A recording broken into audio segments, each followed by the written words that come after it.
ബഹ്റൈനിൽ നടന്ന സയ്യിദ് ജുനൈദ് ആലം അന്താരാഷ്ട്ര Quran award മത്സരത്തിലാണ് Malappuram Vengara Cheroor സ്വദേശി ഷമീർ അസ്ഹരി അഭിമാനകരമായ നേട്ടം കൈവരിച്ചത്.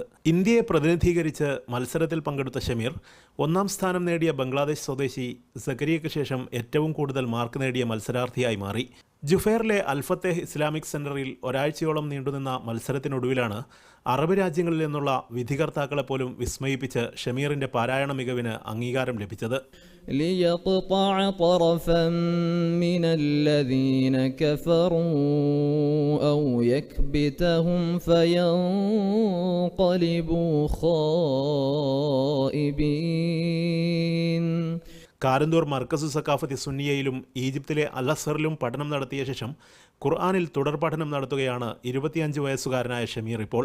അള്ളാഹുവിൻ്റെ മഹത്തായ അനുഗ്രഹം കൊണ്ട് ബഹ്റൈനിൽ നടന്ന അന്താരാഷ്ട്ര ഖുർആൻ പാരായണ മത്സരത്തിൽ 2ാം സ്ഥാനത്തോടുകൂടി ഉസ്താദുമാരുടെയും മാതാപിതാക്കളുടെയും സ്ഥാപനത്തിൻ്റെയും ഒക്കെ അനുഗ്രഹത്താൽ വിജയിക്കാൻ സാധിക്കുകയും ചെയ്തു. ആദ്യമായി അള്ളാഹുവിനെ സ്തുതിക്കുന്നു. ചേരൂർ മുഹമ്മദ് കുട്ടി ഹാജിയുടെയും ഖദീജയുടെയും 7 മക്കളിൽ ഇളയവനായ ഷമീർ അസ്ഹരി 13 വയസ്സിൽ തന്നെ ഖുർആൻ മനഃപ്പാഠമാക്കിയിട്ടുണ്ട്. കോഴിക്കോട് മർക്കസിൽ ഹനീഫ് സക്കാഫിയുടെ കീഴിലാണ് പഠനം നടത്തിയത്. ഇത് 3ാം തവണയാണ് അന്താരാഷ്ട്ര ഖുർആൻ പാരായണ മത്സരത്തിൽ പങ്കെടുക്കുന്നത്. Siraj Pallikkara, media 1, Bahrain.